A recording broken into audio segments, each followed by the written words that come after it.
Okay, this is October 12th, 2025 in Pune, and we're reading from Śrīmad-Bhāgavatam, Canto 1, Chapter 7, Text 53 to 54. Shri Bhagavan Uvacha Brahma Bandhurna Hantavya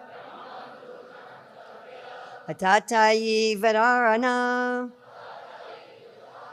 Mayevo Bhayam Amnatam Paripayanusasanam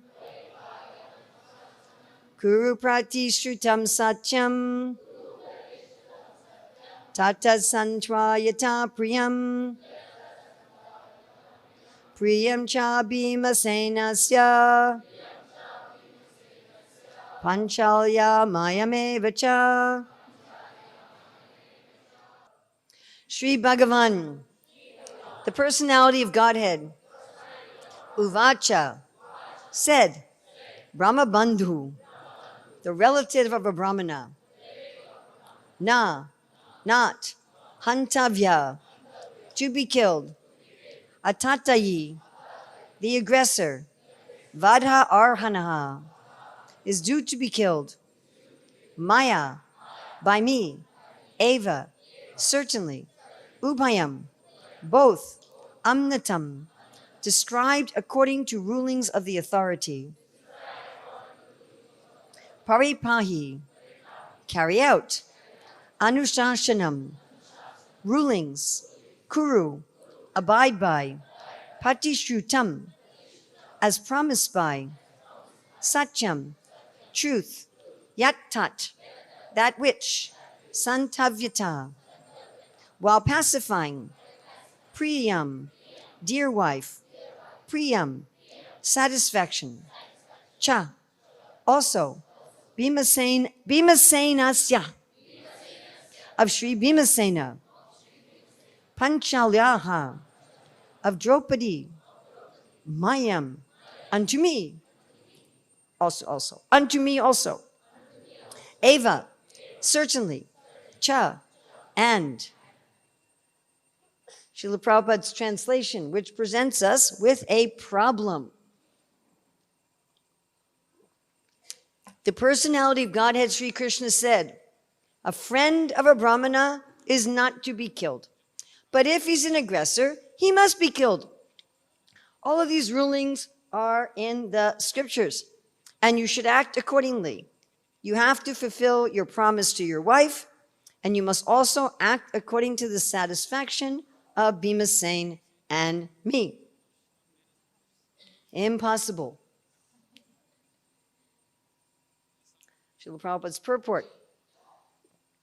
Arjuna was perplexed because Asvatthama was to be killed as well as spared, according to different scriptures cited by different persons. As a Brahma Bandhu, or a worthless son of a Brahmana, Asvatthama was not to be killed. But he was at the same time an aggressor also. And according to the rulings of Manu, an aggressor, even though he may be a Brahmana, and what to speak of an unworthy son of a Brahmana, is to be killed. Dronacharya was certainly a Brahmana in the true sense of the term, but because he stood in the battlefield, he was killed. But although Asvatthama was an aggressor, he stood without any fighting weapons. The ruling is that an aggressor, when he is without weapons or chariot, cannot be killed. All of these were certainly perplexities. Besides that, Arjuna had to keep the promise he had made before Draupadi, just to pacify her. That was a promise to kill Asvatthama. And he also had to satisfy both Bhima and Krishna, who advised killing him. This dilemma was present before Arjuna, and the solution was awarded by Krishna. Well, that's interesting. So here's the picture of the scene of what's going on. So here we have Asvatthama there tied up. Draupadi, who Arjuna had promised Draupadi he would kill Asvatthama. She's now begging for his life. And there is Bhima wanting to immediately kill Asvatthama, and Krishna manifesting 4 arms to keep Bhima from doing that. And Prabhupada says, oh, you're just watching me. You're clever. All right. Prabhupada says the solution was awarded by Krishna. Does that sound like a solution to you? What do I do? Well, you have to do this, but you can't do that. And then you have to do this, but you can't do this.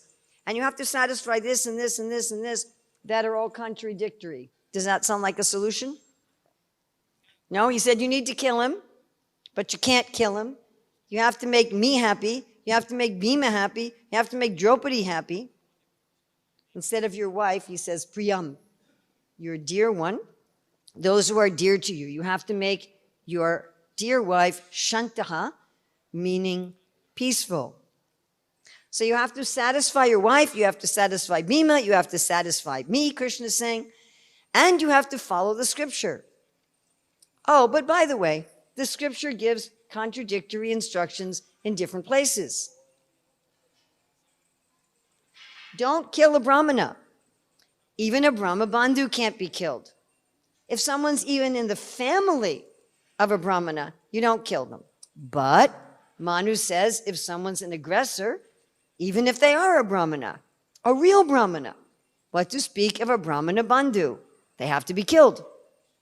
And Prabhupada gives the example of Dronacharya, who was a real Brahmana.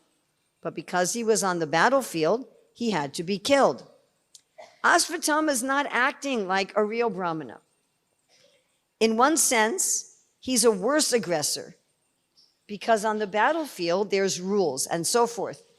But here he's killing boys in their sleep. This is not battlefield killing. This is murder. But even though he's an aggressor, right now he's tied up and he has no weapons. Like you can kill an aggressor, even according to modern law, if someone's coming at you with a weapon in self-defense, you can kill them. But if they're tied up, then you can't kill them because now they're not a threat anymore. And Draupadi says, hey, it's not only that Ashvatthama is officially a Brahmana, but he's the son of our teacher. He's Dronacharya's son.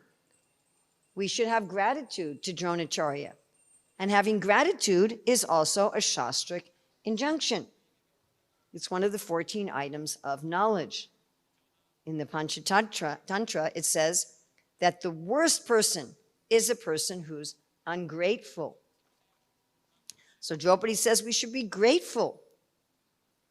Then Draupadi also says something astonishing. She says, look, Ashvatthama just killed all my children. Now I have no children. If we kill Ashvatthama, his father's already dead, only child in the family. If we kill him, then his mother is going to be bereft not only of her husband, but also of her son.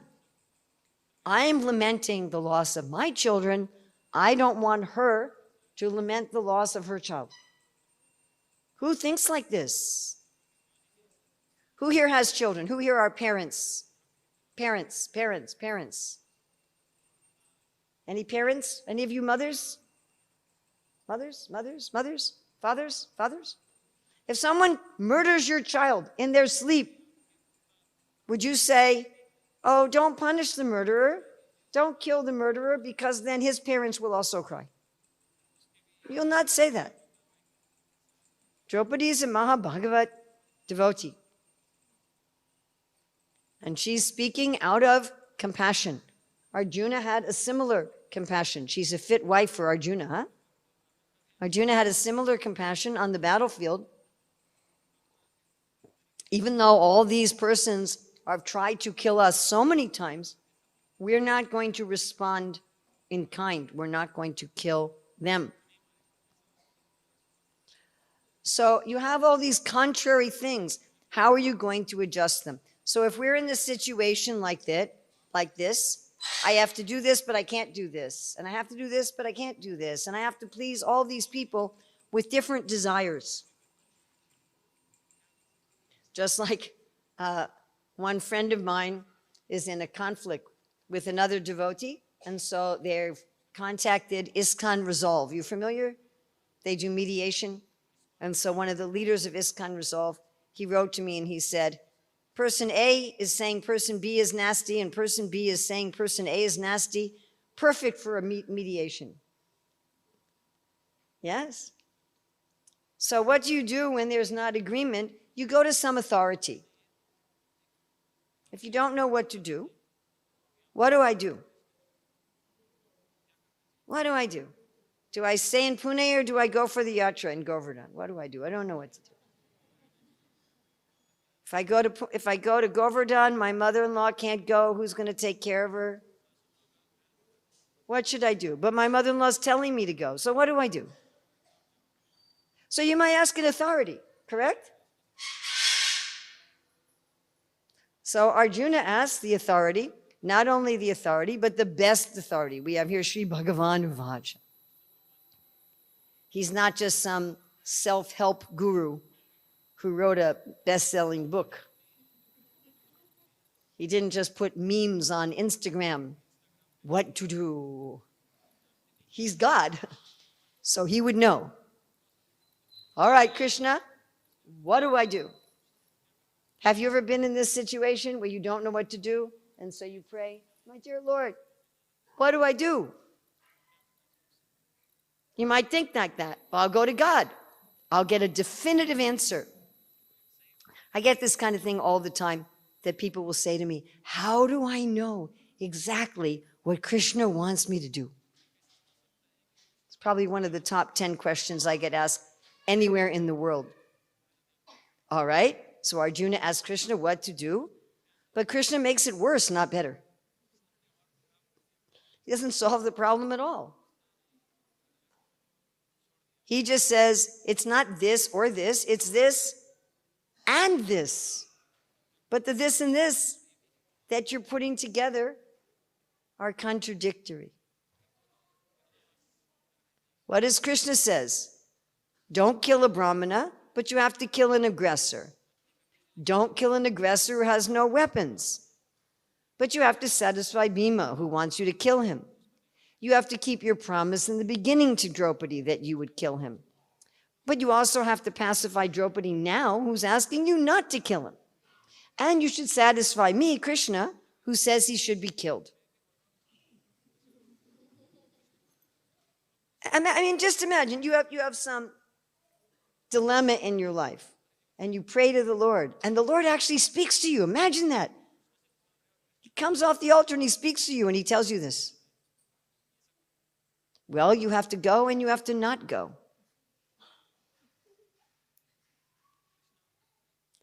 Now, maybe Arjuna remembered Krishna's instructions in the Bhagavad Gita, where Krishna said, for one who's been honored, dishonor is worse than death.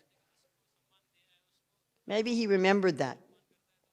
Maybe he was realizing, if I dishonor Asvatthama, that will be killing and not killing. You know, and the great battle on the shore of the ocean of milk between the demigods and the demons. So Indra was trying to kill Namuchi, and there was a voice from the sky. Does anybody know what the voice from the sky said? Anybody know? Anybody? Said you cannot use a weapon that is wet or dry. Namuchi cannot be killed by anything wet or dry. So Indra used a foam weapon. Not wet, not dry. Of course, Nrsimhadev also, right? Lord Brahma said, gave Hiranyakashipu the benedictions, not inside, outside. Okay, doorway. Not land, sea, sky. Okay, lap. Not day or night. Okay, the sandhya. Nothing living or dead. Okay, nails. Yes? Krishna likes to solve these puzzles. It's fun for him. And sometimes he asks us to solve these puzzles also. Arjuna had to think out of the box, as we say. He had to get out of the box.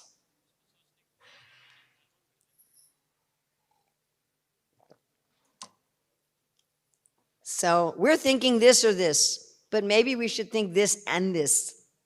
So Arjuna cut off Asvatthama's hair, he cut off his jewel, and he exiled him.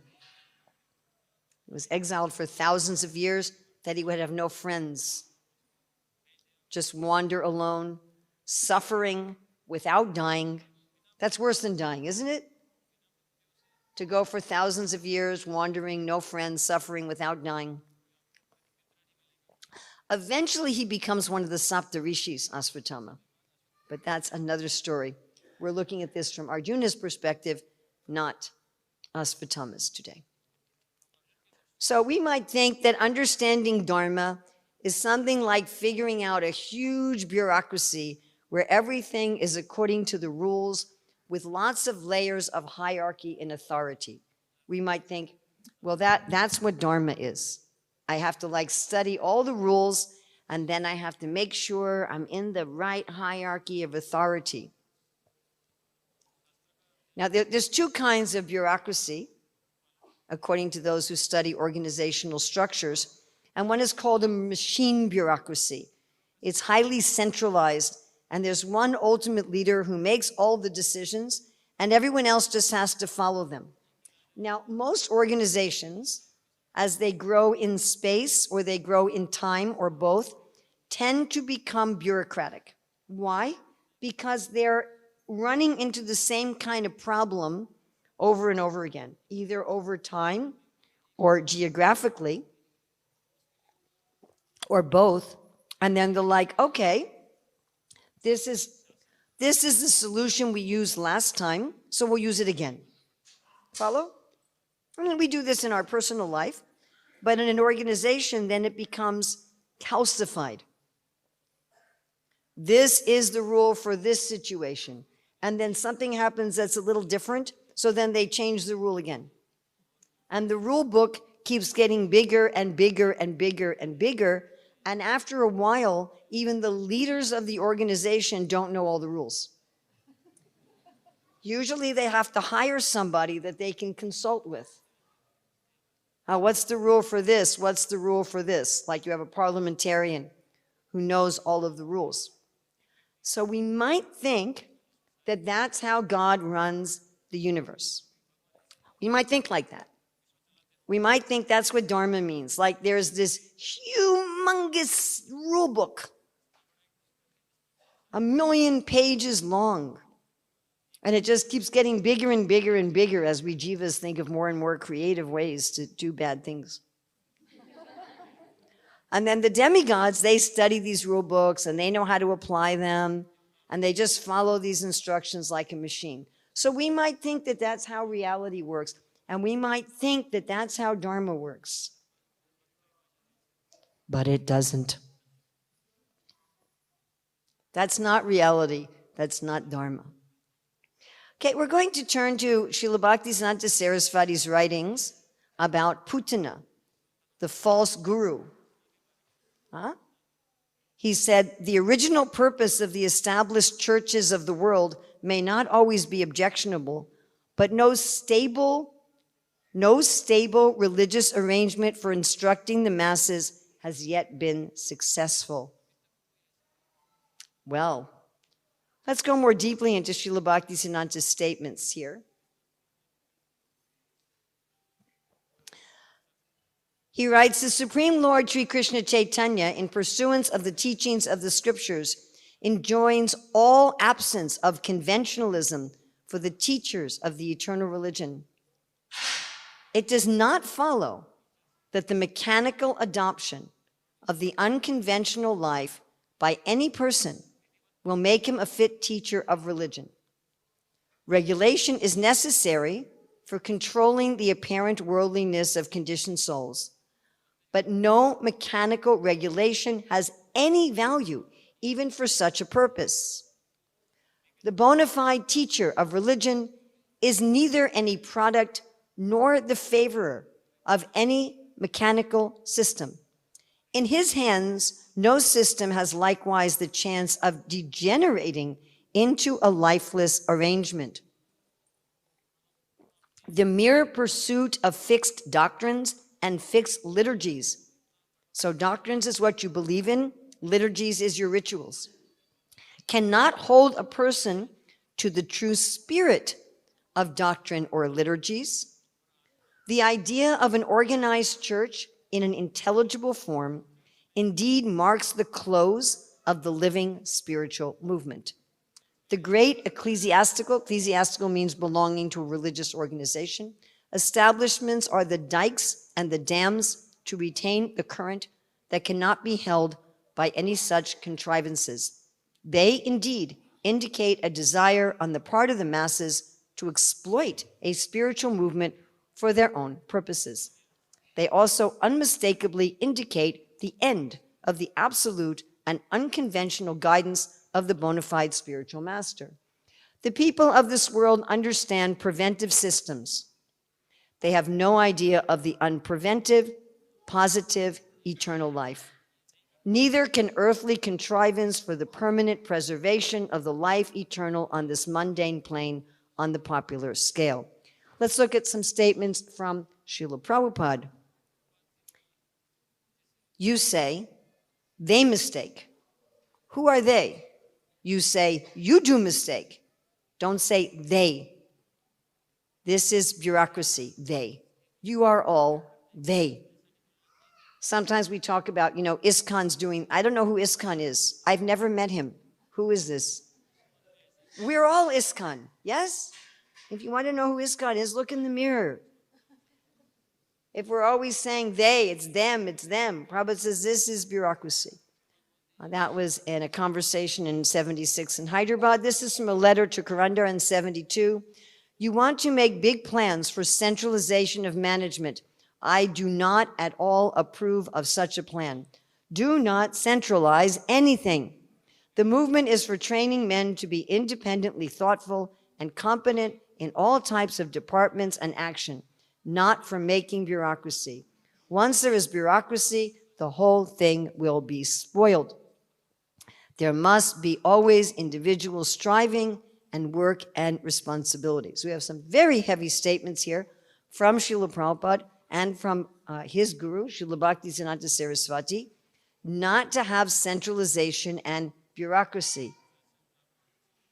Why are they saying these things? Because that's not how Krishna runs things. It's not reality. Dharma is not about a mechanical rule book. It's about a relationship with Krishna. It's personal. Personality means I have my intelligence. I have my desires. I have my preferences. Prabhupada wrote this to one devotee. He said, yes, you and your husband are both devotees, but you have different opinions because you're people. Even in the spiritual world, there are different opinions. After Mother Yasoda tied up Krishna, did Nanda Maharaj think that was a good idea? Did he? Do any of you know? No. What about Mother Rohini? Was she happy with it? No. They had different opinions. That's because they're different persons. And Krishna wants a relationship with persons. Okay, if you want to say Dharma is given in the scriptures, that's true. And the Shastra has certain rules, which is true. And Krishna also tells Arjuna, you have to follow the rules of scripture. But how do we understand those rules and how do we apply them? Just like Prabhupada writes in the 4th canto, that Vanaprastha women should have matted hair and wear old torn clothing. So when my husband and I entered the Vanaprastha order, I wondered, should I wear dreadlocks? Should I wear torn clothing? But we know Srila Prabhupada is a Vanaprastha. When he went to one of the Gaudiya Math temples in Delhi, he asked the head of the temple, he said, I need to go preaching, and I only have 2 dhotis with holes in them. I need some new dhotis. Of course, they wouldn't give him new dhotis. They told him he was a troublemaker because he told them how they could print 800 copies of their magazine instead of 400 for the same price as 400. So the head of the Mat wrote him a letter and said, you're agitating the brahmacharis. Why don't you go on parikrama in Vrindavan? Basically, politely threw him out of the temple. But the point is that Prabhupada wanted dhotis without holes for preaching, even though he was a Vanaprastha. So it's in the Shastra. Or like it's in the Shastra, the brahmachari should wear deerskin. Yes? So how do we know which of the Shastric rules to follow? How to apply them? Arjuna had to figure this out. How to deal with all these opposite things. How to follow the Shastra, but the spirit of the law, not just the letter of the law, because he couldn't follow the letter of the law because it was contradictory. So he had to do it personally. You find what Krishna is asking him to do is about personal relationships. He says, follow the scriptures and your dear wife, your priyam, make her shanta, make her peaceful. Your dear wife has to be peaceful. Krishna is also using the word priyam for Bhima and for himself. Draupadi is dear to you, Bhima is dear to you, I'm dear to you. Make us all happy. Look at relationships. This is what Prahlad Maharaj says. Let everyone be happy. Correct? One of the most famous mantras all over the world people think of with Hinduism in India. Let everyone be happy. Prahlad Maharaj said, let there be all good fortune for the universe. That's Dharma. If you say, I follow Dharma and everyone's miserable, that's not Dharma. If you say, I gave the patient a medicine, but they died because you gave the wrong medicine and the wrong dose, you weren't being personal, that's not Dharma. So the point of the rules of the scripture is to always remember Krishna, to become attached to Krishna. That's the whole purpose of the Shastra. That's the purpose of the rules.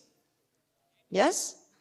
And Prabhupada says, if you always remember Krishna, then all the other rules will follow. It's sort of the reverse of how we think about it. We think, if I follow the rules, then I'll become attached to Krishna. That's also true, but it's much more a question that if you become attached to Krishna, then you will know how to follow the rules.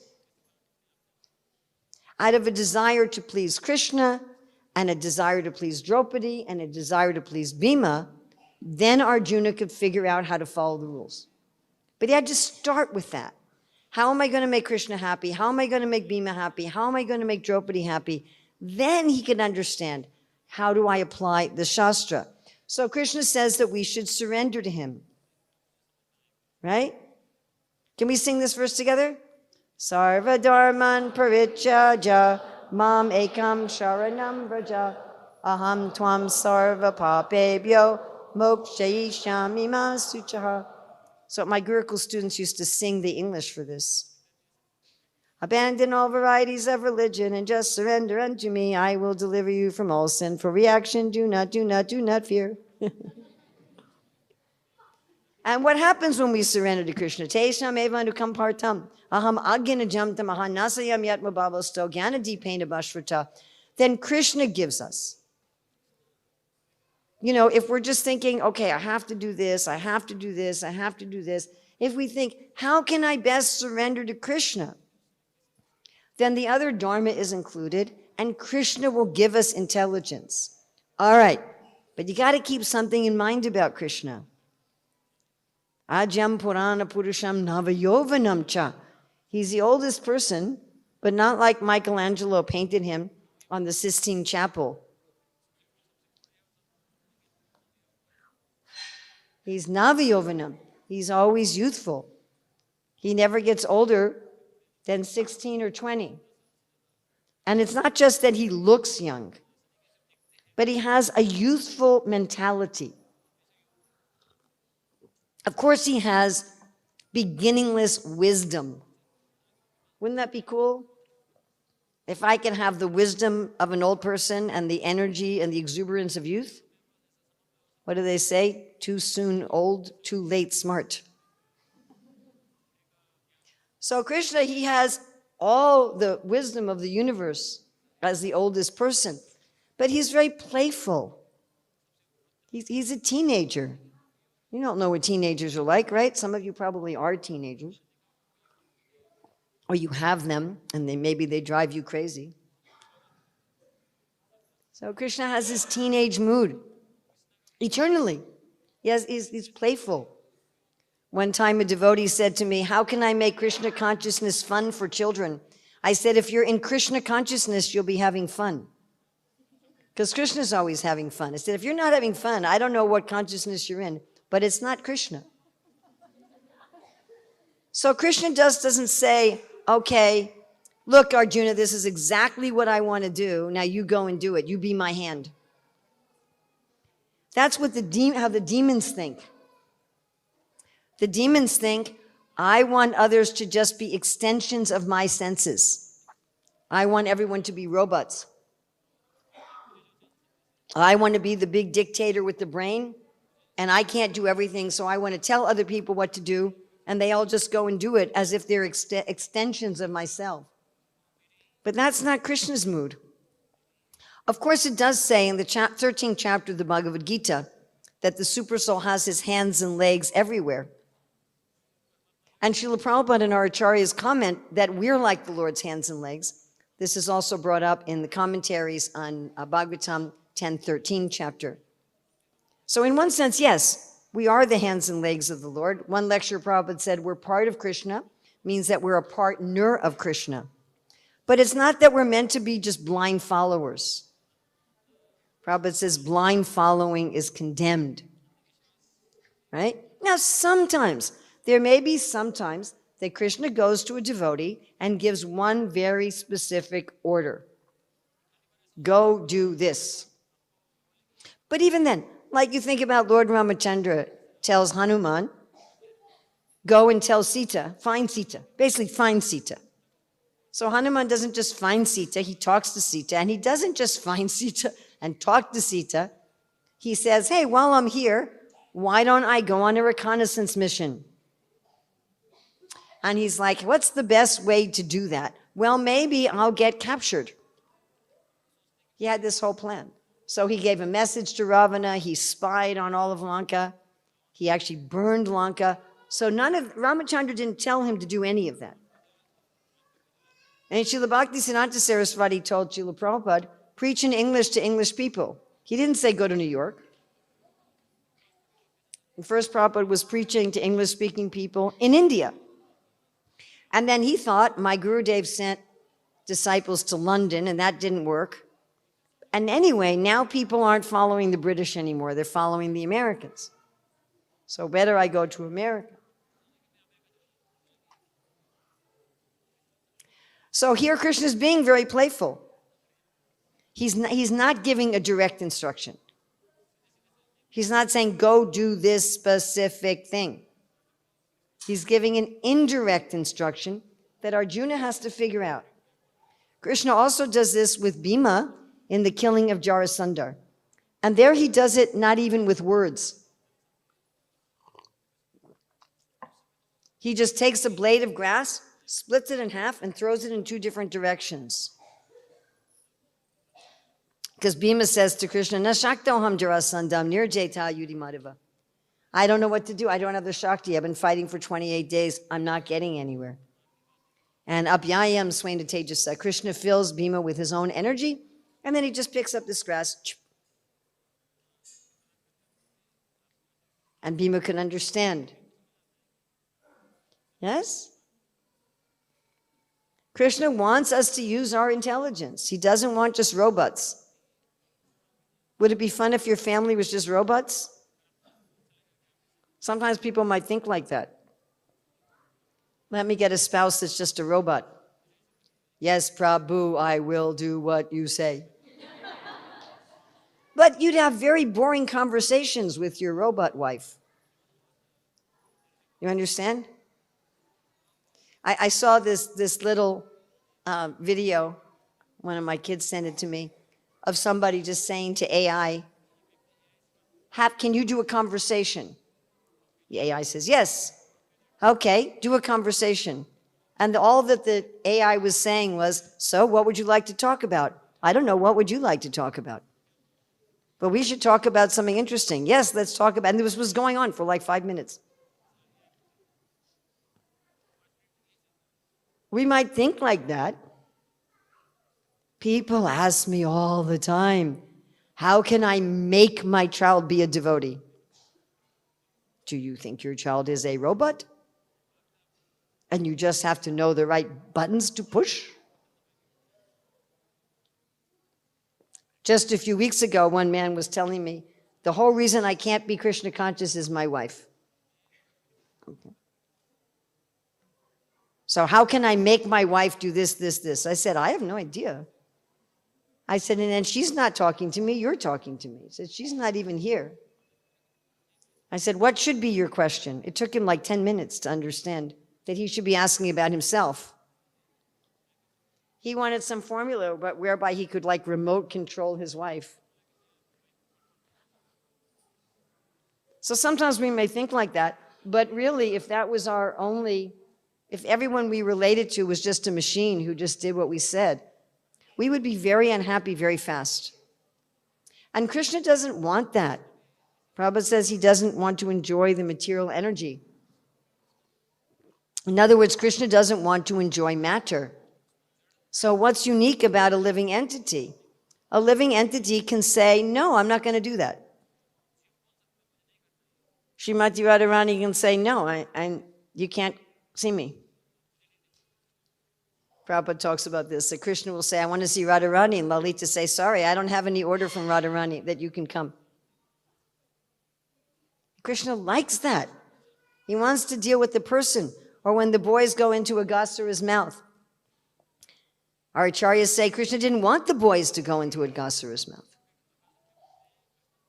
But the boys were thinking, Krishna likes to be a hero. Let's give him a chance to do something heroic.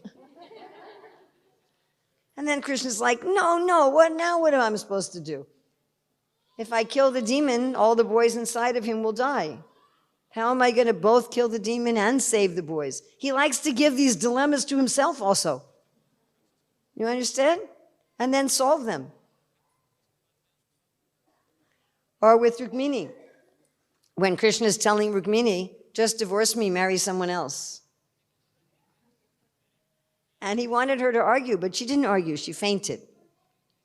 And when he picks her up, he said, I didn't want you to faint, I wanted you to argue. Then she started arguing. But at first she didn't, she fainted. And then Krishna said to her, by this action of your fainting, you have purchased me for all time. Although it wasn't what Krishna wanted her to do. How interesting. Krishna likes to be surprised by us.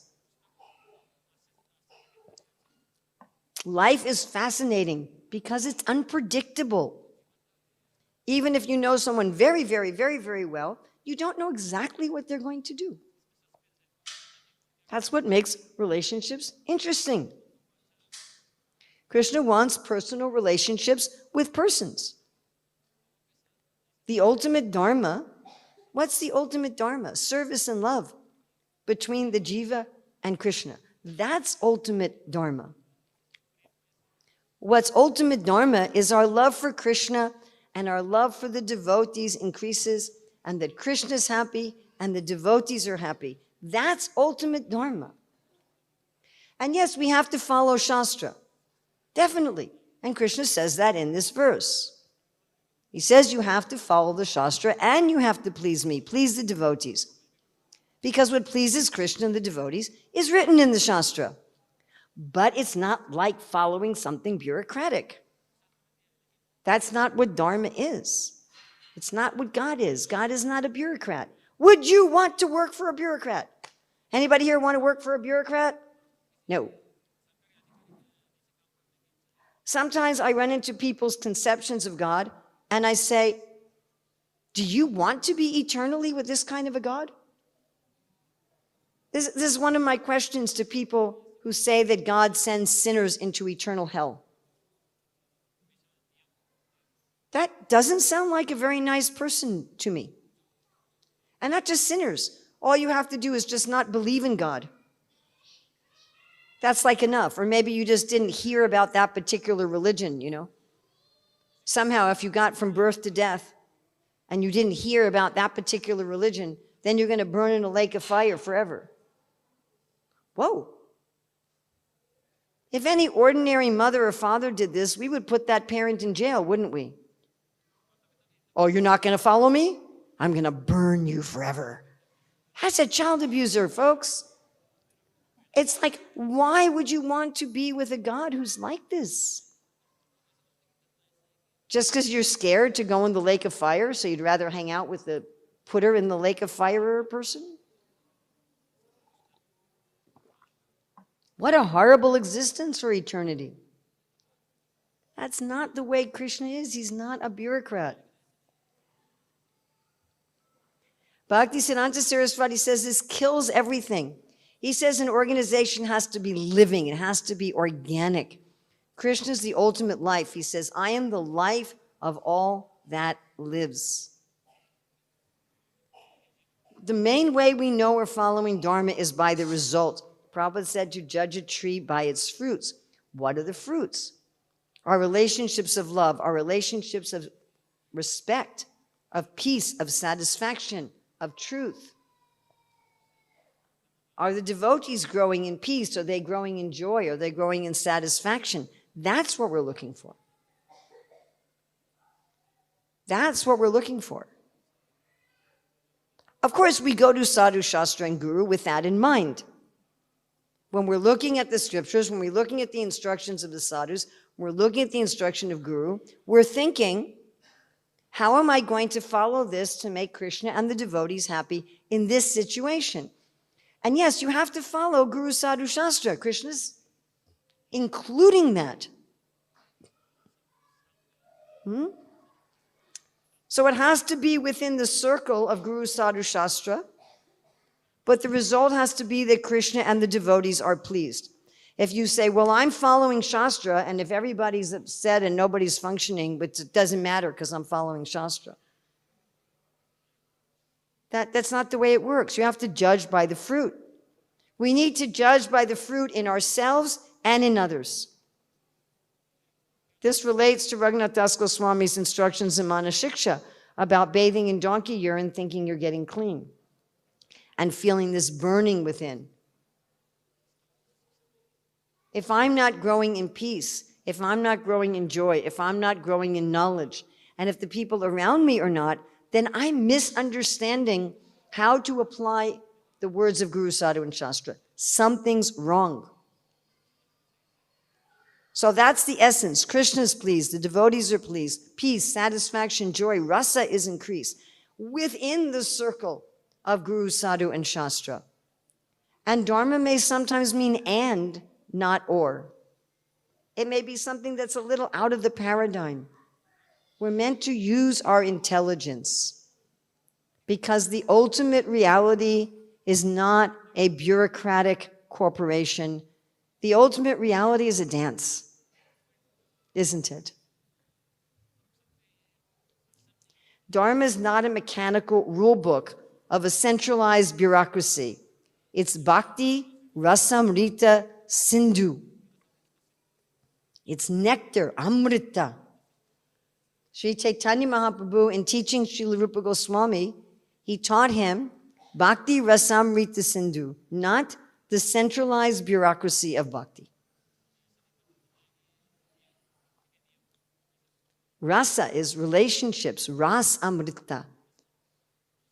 Rasa is pleasure, taste, relationships, and the liquid essence, amrita, something that saves you from death.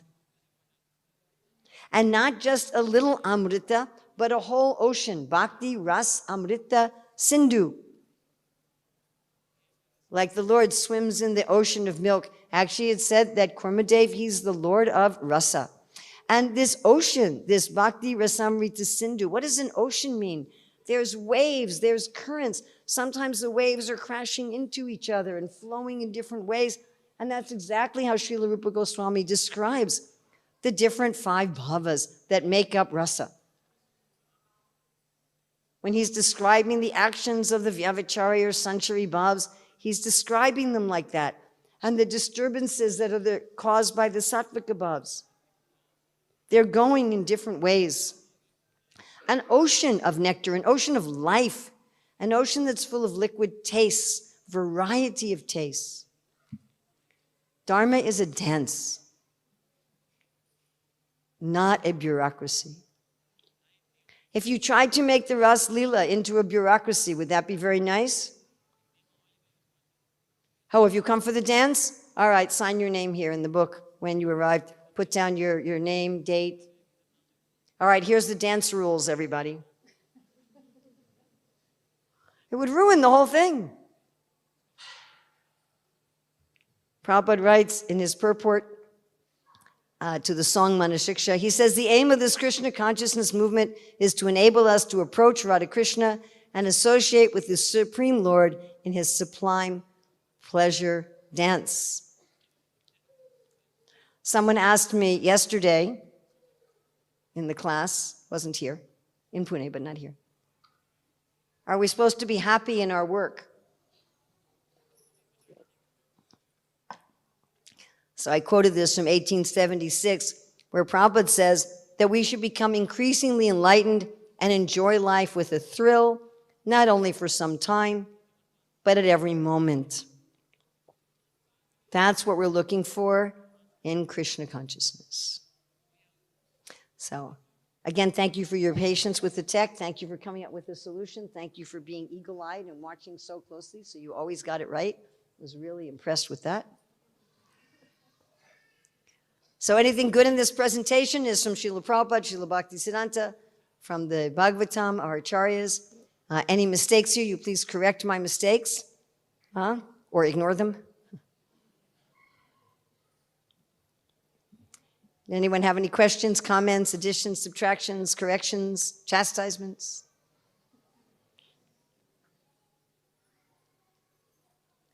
Yes, Prabhu. And thank you so much for doing that. Hare Krishna. Hare Krishna. Hare Krishna. Mataji Dandavat Pranam. Dharmasya Tattvam Nihitam Guhayam. So Mahajano Yena Gatasa Pantaha. Very beautiful explanation on dharma, whether it is dance or bureaucracy. My question is, because the world is very highly connected, and also, above us, because apart from being devotees, we are also citizens of a particular country. So there is a constitution which talks about equality to everyone. So while dharma, we take care that, so constitution talks about similar reward punishment system, and dharma talks about specific reward punishment system based on the varna of the personality and the intent behind it. So how to reconcile both? Well, first of all, most countries have some provision for all that, those shades. So in most countries, the law has some provision that what is your intent? Like there's different levels of murder. There's involuntary manslaughter, and there's manslaughter, and then there's murder 2, and there's murder 1, and there's different kinds of, there's burglary and robbery. So they have different gradations also. And they also do look at intent.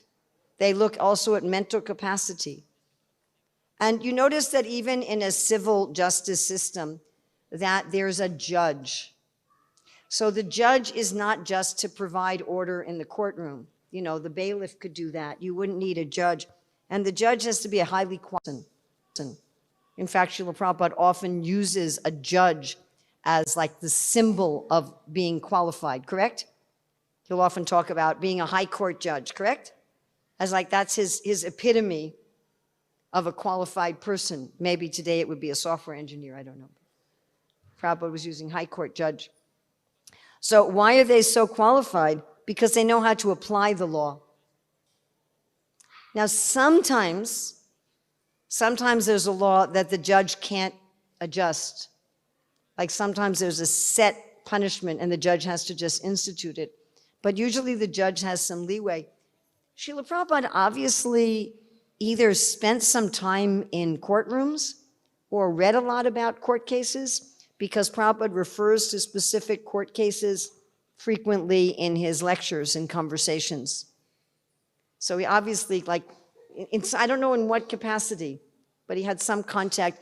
I used to take my high school students as part of learning about civics. I used to take them to the court and have them observe different court cases. And I remember one case where the person was, he was brought in for selling cocaine.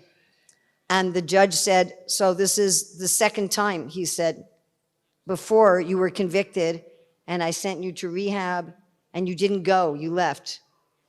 He said, I'm giving you one more chance. Go to rehab, get training, get counseling. He said, if you don't do it this time, it's going to be 15 years in jail. So he had some leeway. He could adjust things according to the person. Or another case we saw, so this couple were accusing their servant of stealing. And they were accusing her of stealing one of their daughter's dresses. And the judge said, I'm very surprised you're bringing this to court for one dress. And the lawyer for the family says, Your Honor, actually, we're very convinced that she stole many things. He holds up a paper with this, like several sheets of paper. He said, but this is the one we can absolutely prove. He said, this is the only one for which we have strong evidence. And the judge gave her a very harsh sentence, even though the only thing he could convict her of was stealing a dress. So even in the civil codes, there's some provision like that. And in the universe, the demigods are like that also. That's why you can pray to the demigods just to mess with your karma, and they're allowed to do that to some extent.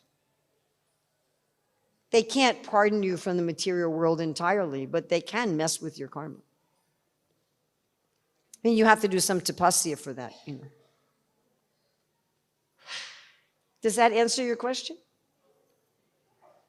Yes, Prabhu. Hi, Krishna. Thank you. Can we take turns? All right. Is there any lady who has a question? None of them raised their hand. Oh, now we have one. Oh, you did. I just didn't see you all the way over there. Okay, thank you. I have some ladies all the way like that. At least I don't have, I hope I don't have any right behind me. So yes, what's your question? My question, more like a realization, which something that was very, very interesting. First of all, I want to say thank you so much for the wonderful class. And, the perspective of understanding that Dharma is a dance and not a bureaucracy, which means when you mentioned that, rasa means, usually we understand or usually we start thinking, what is rasa? You said that it's a relationship, it's a sweetness, it's mellows. And so that is so interesting to understand, that every time, even within the devotees, when dealings with them, we have rasas. And every time I do mention this, this word, and this is the rasas, that we are exchanging. When there is sweetness, madhurta, while dealing. I mean, we are in our garland services, and and also one more point that it's like, Harivilas Maharaj used to say, your god brother, so he would always say that you must take one thing as a takeaway from the class, at least one thing. So something that I feel like taking away is like when he's mentioned, Krishna is he likes he likes surprises. It's very fascinating things that, delights him, right? So I believe it was just yesterday's instant where, we were making garlands and I would like go to every table because just, like a small garland, that's something I wanted to make. And then, picking up those flowers, usually like, they need for bigger garlands, like some colors. And I was like, can I have some colors that I could play with and, make a beautiful combination? Because you're always thinking about it, right? Because, yes.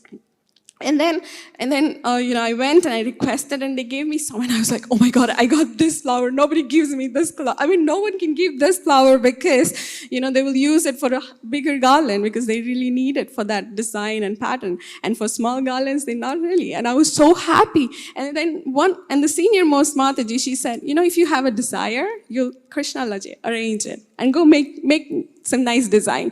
And that that really touched my heart. I was in like, there's no kind of a bureaucracy here where, you have to follow a certain pattern. You have to follow this. But they give this. I am so, so thankful. Every single day I say that I'm so, so thankful. Coming here to NVCC and to all the devotees associating them, I can never ask anything more.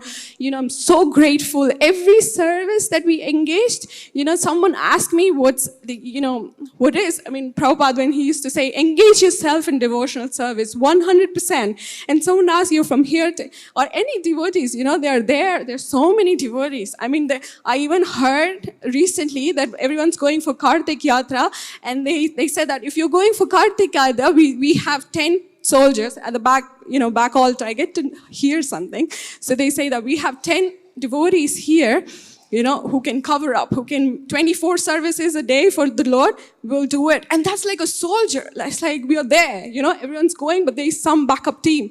And similarly, you're saying that in the Matajis, we are there. We are there. Everyone's going, we want to cover up. We have that excitement. We have that, like a service kind of, and this is one, if anybody asking me what's an intoxication, serving the Lord more and more and engaging, that's high.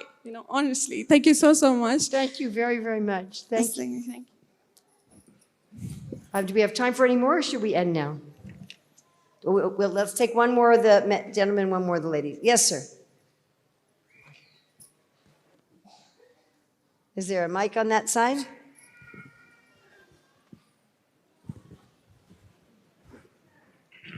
Hare Krishna. Hare Krishna. Mataji, in my experience, I have seen that one cannot please all the people all the time. But we also have experience sometimes to please Lord. We have to sometimes make someone unhappy. Maybe it may close. Also for devotees from management level. At the same time, you define that dharma means to keep everyone happy. So can you please help reconcile what is the spirit of this quote? Wow, what a good question. If there's any Mahasweets, you need to give this devotee a Mahasweet for this question. So we have the situation where there was one scholar who came to Chaitanya Mahaprabhu, and he said, please hear my explanation of the Bhagavatam. It's better than Sridhar Swami. And Lord Chaitanya said, then you're a prostitute. You think you're better than your Swami. And nobody would then hear this devotee's explanation. But he was really enthusiastic about it. We get that way, right? We've done something. We want to show everybody. Oh, see what I did? See what I did? But nobody would listen to him. So Gadadhar Pandit was a very soft-hearted person. He wasn't a very confrontational kind of person. And so this scholar just walks into Gadadhar Pandit's house, just walks right into the house, sits down in Gadadhar Pandit's house, and starts reciting his explanation of the Bhagavatam. And Gadadhar Pandit's thinking, I don't know what to do. This is a respectable person, a respectable scholar. I'm not going to pick him up and throw him out. And anyway, Gadadhar Pandit wasn't like that. He just wasn't like that. Some guest comes to your house. What are you going to do? He was stuck. And he thought, well, the devotees will probably criticize me for listening to this man's explanation, but Lord Chaitanya will know my heart. And that's exactly what happened, actually. The devotees did criticize him. The devotee said, why did you do that, Gadadhar Pandit? After Mahaprabhu rejected him, why did you listen to him? And Gadadhar Pandit tolerated because he knew that he was in a difficult situation, and Lord Chaitanya accepted. All right, you ready for the solution, how we deal with this? Okay. Don't try to please devotees independently. Try to act with devotees so Krishna will be pleased.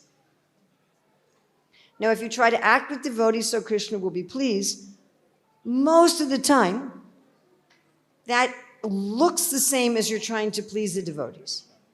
It's not the same in your consciousness. So I always give this example, that let's say I'm talking to you, but let's say actually I don't care what you think. Let's say I'm trying to impress you. And I'm talking to you thinking that you're watching. Have we all done this? Yes? So whoever you deal with, figure Krishna's watching and listening, because he is. And let me deal with this devotee in a way that Krishna will smile. But if you're trying to please the devotee directly, as if they're Krishna, basically, that will cause all kinds of conflicts. I'd say the majority of our human conflicts is due to this sort of thing. Trying to please some living entity separate from trying to please Krishna.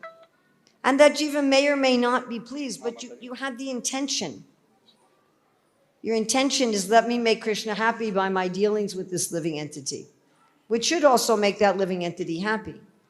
I mean, of course, he's not a devotee, but Prahlad Maharaj was trying to make his father happy. He genuinely was. He actually genuinely liked his father, which is interesting. But he did. When he's saying Shravanam Kirtanam Vishnu Smart, he's thinking, this will be good for my father. And my father asked me the question, so I guess he wants to know the answer. But he was dealing with his father in a way to please Krishna. When his father was displeased, and displeased is an understatement, so Prahlad didn't become devastated. Oh my goodness, I haven't pleased him. And if possible, come up with ands rather than ors. You know, Bhima won and Ashvatthama killed, but Bhima was also satisfied. Is that all right? And then we have one more over here, and then we will end. Hare Krishna Mataji. Mataji, I had the same question Prabhuji had. So you answered the question. So Oh, I already answered your question. Okay, well, then we have one more lady here. That's cool. Yes. Hare Krishna Mataji. Mataji, just an observation, and I mean, I would like to know your opinion about it. Do we have bureaucracy in ISKCON? First question. Yes. Yes. So then, see, I mean, I don't like to get into, management. Then And all. don't. I stay away. But there are people who are into it. They get frustrated. How do they deal with it? Because the system at the top seems to be cold, impersonal. Not entirely. Not entirely, yeah, but just an observation. I mean, We definitely have introduced some bureaucracy and centralization into ISKCON, which is one of the reasons I talk about this. That's actually what I studied. I studied educational leadership and management, and what are organizational structures and what is organizational cultures. How we can deal with this is we can educate our devotees, especially those who go into leadership and managerial positions, that it's possible to have a non-centralized, non-bureaucratic organization. You can have an organization that is not bureaucratic and is not centralized. Often people think that that's not possible. They think if it's an organization, it must be bureaucratic and centralized. right. They think that bureaucracy and organization are synonyms. If that was the case, then neither Srila Bhaktisiddhanta Saraswati nor A.C. Bhaktivedanta Swami Prabhupada would have both started organizations and told you not to do them in a centralized or bureaucratic fashion. So I have worked with leaders and managers in ISKCON who are interested in these things. There are a number of ways you can study and a number of models of decentralized, organic. The opposite of bureaucratic is organic. Like Srila Bhaktisiddhanta Saraswati said, a living system. So there are examples of highly successful organizations that have existed for decades in the world that are organic and decentralized. And where they give what Prabhupada wanted, they give everyone a chance to become intelligent, to manage things, to understand things, and it's not just a question of this is the rule and everybody has to follow the rule. So that's something I've worked on for years for those people who are interested, and there's always some people who are interested. And hopefully at some point, we'll figure out how to do this on a full scale. Now, one way we can move towards doing this on a full scale, ta-da, is to actually institute, ta-da, Varnashram, which is not a bureaucratic or centralized system. So far, I've written with my co-author, Dr. Ruchira Datta, aka Rukmini Devi Dasi. We've written a book primarily on the Varna part of Varnashram. And we've been teaching it all over the world and trying to establish, as Prabhupada wanted, Varnashram colleges in every center, And right now we have 2 devotee communities in Radhadesh, Belgium, and New Govardhan, Australia, where the leaders there are very enthusiastic to institute Varna principles for the community, to change the system of community management to a Shastric system. So right now there's 2 communities that have that interest. It's a slow, careful process because things are embedded in the wrong way.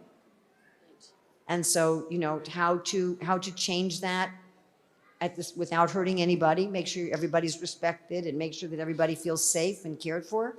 So how to do that in the proper way takes some time.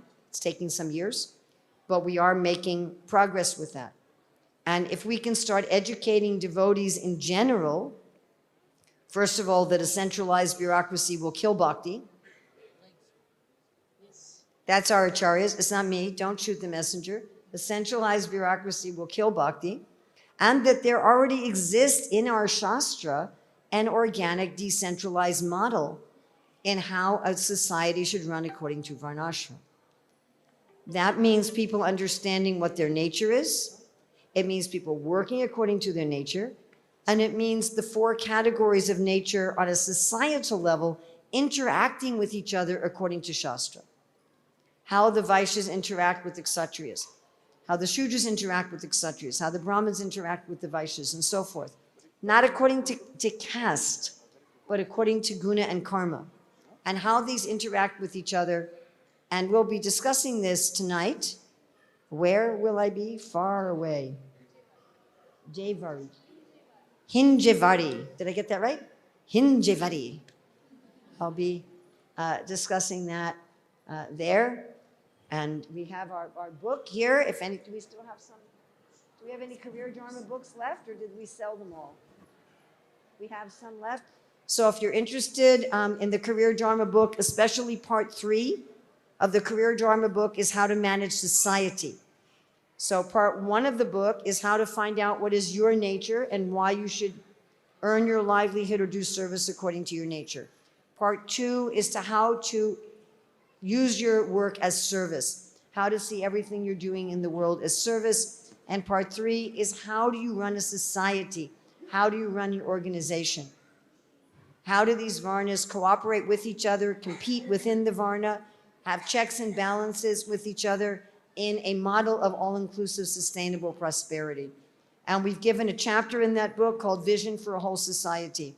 What would a society look like if these examples were followed? So we're giving a template. We're giving a template. We're willing to work with communities to take them with that.